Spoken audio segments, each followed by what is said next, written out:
So hello students, आज हम पढ़ेंगे क्लास 10 का इलेक्ट्रिसिटी चैप्टर।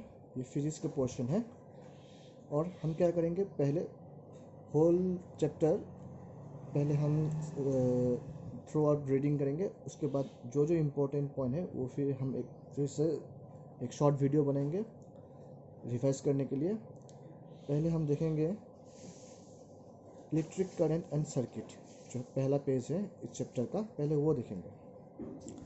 तो फर्स्ट पेज जो है इसमें ये topics electric current and circuit, इसमें से पढ़ के मुझे सिर्फ इम्पोर्टेंट लाइन ये मिला, a switch makes a conducting link between the cell and the bulb, a continuous and close path of an electric current is called an electric circuit. So यहाँ से एक क्वेश्चन बन सकता है that what is electric circuit. तो इसका answer क्या होगा, ये okay. A switch makes a conducting link between the cell and the bulb, ये भी लिख सकते हो, लेकिन यहाँ से लिखोगे तो फिर काम चल जाएगा। जैसे a continuous and close path of an electric current is called an electric circuit, अगर ये ऐड करोगे और अच्छा हो जाएगा। ओके, नेक्स्ट जो सेकंड पैरा है that is how do we express electric current. तो इसमें क्या बोला है, electric current is expressed by the amount of charge flowing through a particular area in unit time. In other words it is the rate of flow of electric charge. ठीक है, तो इसमें से क्या क्वेश्चन बनेगा, व्हाट इज इलेक्ट्रिक करंट। तो हम क्या लिखेंगे, electric current is expressed by the amount of charge flowing through a particular area in unit time. उसके बाद पैराग्राफ में हम ये लिखेंगे, in other words the rate of flow of electric charge that is I is equal to Q by T. इसे क्या बोलते हैं, रेट बोलते हैं। अगर आप सीबीएसई के स्टूडेंट्स हो तो अगर और लिख के आप ये ऐड कर दोगे तो और अच्छा है। फिलहाल आपको ये पता नहीं है क्या है, इसको बोलते हैं differentiation of charge with respect to time. इसे आपको समझना नहीं है, बस लिख देना, अच्छा हो जाएगा। नहीं लिखोगे तो भी चल जाएगा, एक बोनस पॉइंट की तरह है।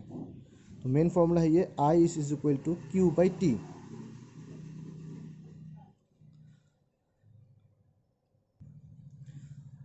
फिर ये जो पॉइंट है, electric current was considered to be the flow of positive charges and the direction of flow of positive charges was taken to be the direction of electric current. So electric current का direction क्या होगा, opposite to the electron का movement. अगर electron ऐसे है और ये move कर रहा है ऐसे, तो इसका जो ऑपोजिट डायरेक्शन में होगा वो होगा करंट का डायरेक्शन। हम डिस्कस करेंगे बाद में डिटेल्स में।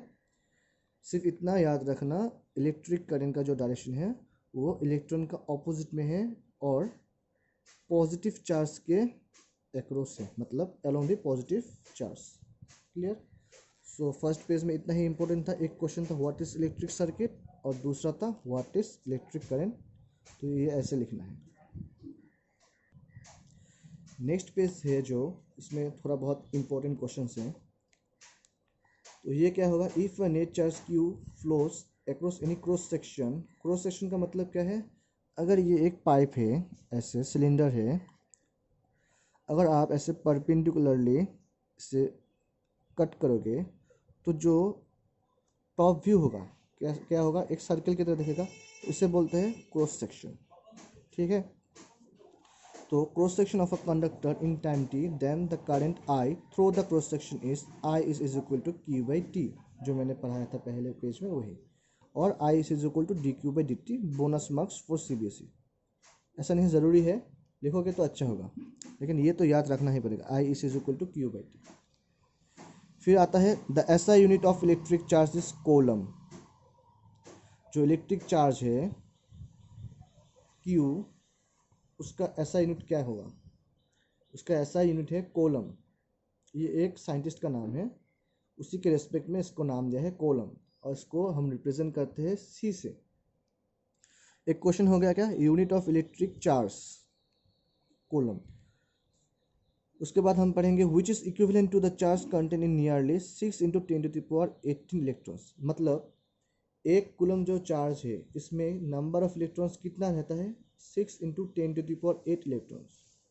तो 1 कूलम चार्ज में कितना इलेक्ट्रॉन रहता है 6 × 10⁸ इलेक्ट्रॉन्स। ये नंबर बहुत ज़्यादा है क्योंकि इलेक्ट्रॉन इनविजिबल है ना, एक एटॉम ही इनविजिबल है, उसके अंदर इलेक्ट्रॉन रहता है तो ये इनविजिबल है। क्लियर? तो ये क्वेश्चन भी आ सकता है। अब electron possesses a negative charge of 1.6 × 10⁻19 coulomb, मतलब charge of a electron, electron का चार्ज कितना होगा, दैट इज -1.6 × 10⁻19 कूलम, -19 कूलम। ये इंपॉर्टेंट है, यूज होगा। फिर आता है the electric current is expressed by a unit call ampere. हम जो भी फिजिकल क्वांटिटी पढ़ते हैं फिजिक्स में, सभी का कुछ ना कुछ यूनिट होता है। जैसे डिस्टेंस का क्या होगा, मीटर, डिस्प्लेसमेंट क्या होगा, मीटर, फिर वेलोसिटी का क्या होता है, मीटर पर सेकेंड, एक्सीलरेशन का क्या होता है, मीटर पर सेकेंड स्क्वायर। ऐसे करके इलेक्ट्रिक करंट का भी होता है एम्पियर, इसे हम ए से डिनोट करते हैं। और एक इम्पॉर्टेंट क्वेश्चन यहाँ पे है 1 एम्पियर का डेफिनेशन, ये बहुत पूछा जाता है, सेवा में तो बहुत पूछेंगे। सो क्वेश्चन कैसा आएगा, डिफाइन 1 एम्पियर, तो उसमें क्या लिखना पड़ेगा, 1 ampere is constituted by the flow of 1 coulomb charge per second. और एक बात है, दैट इज मैं आपको अब सिखाऊंगा, यहाँ पर क्या लिखा है, 1 ampere is equal to 1 coulomb per second. ठीक है, फिजिक्स में अगर किसी की भी डेफिनेशन निकालना होगा, जैसे बोला हमें 1 एम्पियर, ठीक है, हम क्या जानते हैं, आई इज इक्वल टू Q/T। इसका क्या है एम्पियर, इसका क्या है चार्ज, दैट इज कूलम, और इसका क्या है टाइम, दिस टाइम तो टाइम ही रहेगा। तो हमें किसका डेफिनेशन निकालना है, 1 एम्पियर। तो 1 एम्पियर ये तो यूनिट है, 1 कब होगा वैल्यू, जब C का वैल्यू भी 1 कूलम होगा और टाइम का वैल्यू भी 1 सेकेंड होगा, तभी तो 1 1 1 इक्वल होगा ना, left hand side is equal to right hand side. ठीक है, और ये तो सिर्फ यूनिट है, तो ये बात समझ में आ गया ना, 1 1 1 left hand side is equal to right hand side. तो 1 एम्पियर का डेफिनेशन जब बोलेंगे हम तो ऐसे बोल सकते हैं, 1 ampere is constituted by the flow of 1 coulomb of charge per second, that is 1 coulomb of charge per second. एक सेकेंड में 1 कूलम चार्ज जो फ्लो होगा किसी भी क्रॉस सेक्शन में, उसे हम बोलेंगे 1 एम्पियर करेंट। क्लियर? अब कुछ यूनिट दिया है जो हम 1 मिली एम्पियर को कैसे रिप्रेजेंट करेंगे, 1 मिली एम्पियर, 1 मिली मतलब क्या, 10⁻³ इंटू एम्पियर। फिर आ गया क्या, 1 माइक्रो एम्पियर मतलब 10⁻⁻6 एम्पियर, 1 माइक्रो मतलब 10⁻⁻6। क्लियर? फिर इसके बाद एक पॉइंट आता है, an instrument called ammeter measures electric current in a circuit. ये एक सर्किट है, ये तो डायग्राम है ना। अगर किसी भी प्रैक्टिकल में हम जब देखेंगे किसी भी एक सर्किट है तो उसका जो करंट फ्लो हो रहा है उसे हम मेज़र कैसे करेंगे, एक इंस्ट्रूमेंट है जिसे बोलते हैं एमीटर। इसमें एमीटर क्या है, ये है एमीटर। ओके, ये एक्चुअल में कुछ अलग है लेकिन ये रिप्रेजेंटेशन ऐसे करते हैं। तो करंट मेज़र कैसे करते हैं हम, एमीटर से। और एक इम्पॉर्टेंट लाइन है यहाँ पर, it is always connected in series in a circuit, मतलब हमेशा ये सीरीज में रहेगा। अब सीरीज क्या है हम बाद में देखेंगे, बस याद रखना, बाद में जब वो टॉपिक्स हम क्लियर करेंगे तब हमको पता चल जाएगा कि सीरीज कनेक्शन क्या है। फिर है shows the schematic diagram of a typical electric circuit comprising a cell and electric bulb. ये इंपॉर्टेंट क्वेश्चन है, सेवा में भर भर के आता है ये क्वेश्चन, बहुत बार आ चुका है ऐसा क्वेश्चन। आपको बोलेगा draw a schematic diagram of a electric circuit using, सिर्फ बल्ब देगा आपको, स्विच देगा आपको, कुछ भी दे सकता है, तो इसे ऐसे यूज़ करना पड़ेगा। ये जो क्वेश्चन है हम इसे ड्रॉ करते हैं, देखते हैं कैसे होगा। क्वेश्चन में क्या बोला, bulb, ammeter and a plug के, तो देखते हैं। बल्ब के लिए क्या करेंगे हम, बल्ब को ऐसे रिप्रेजेंट करते हैं। फिर बैटरी होगा, बैटरी के पॉजिटिव टर्मिनल, नेगेटिव टर्मिनल। फिर एक स्विच, स्विच को ऐसे रिप्रेजेंट करते हैं, बाद में हम सभी डिटेल्स में देखेंगे। फिर एक एमीटर लगाना पड़ेगा ऐसे, उसके बाद स्विच में आकर ये कनेक्शन जुड़ जाएगा। ये जो कनेक्शन है दोनों का पॉइंट इसे सीरीज में लगा हुआ है।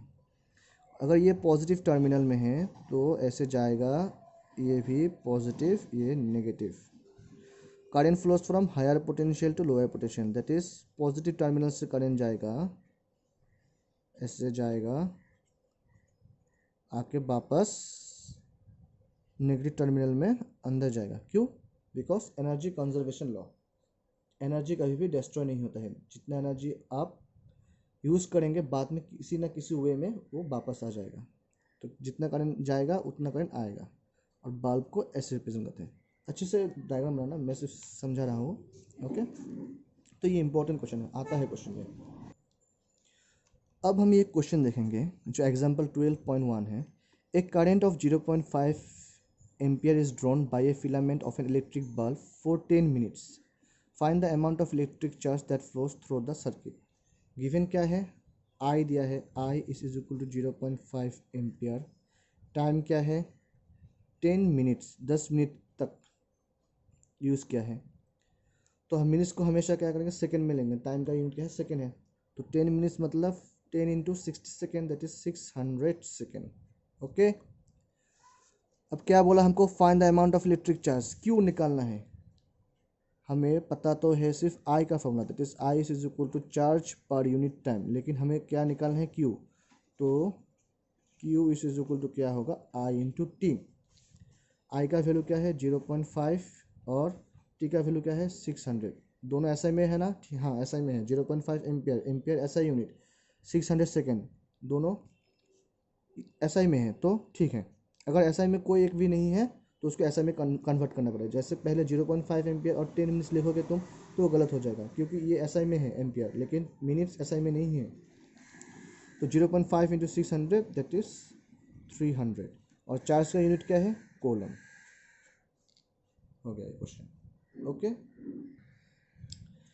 नेक्स्ट जो क्वेश्चन है एक्सरसाइज में, पहला question, what does N electric circuit mean. ये तो हमने पहले पेज में डिस्कस किया, इलेक्ट्रिक करंट का जो ये था, ये तो हमने डिस्कस कर लिया। इलेक्ट्रिक करंट, ये इसका डेफिनेशन था। अब बोल रहा है define the unit of current. Define the unit of current. Define करना है। क्या डिफाइन करना है? Unit of current. Unit of current क्या? एम्पियर। तो एम्पियर मीन्स 1 एम्पियर। 1 का वैल्यू 1 अगर लिखोगे तो भी है, नहीं है तो 1 इंटू समथिंग, व्हाट समथिंग, तो ए मतलब 1 एम्पियर। तो 1 एम्पियर का हमने डिफिनेशन तो देखा है ऊपर में। तो ये क्वेश्चन भी हो गया, ये क्वेश्चन भी हो गया। अब आता है calculate the number of electrons constituting 1 coulomb of charge. That is 1 coulomb charge में कितना नंबर ऑफ इलेक्ट्रॉन्स है, ये भी हमने देखा है। 6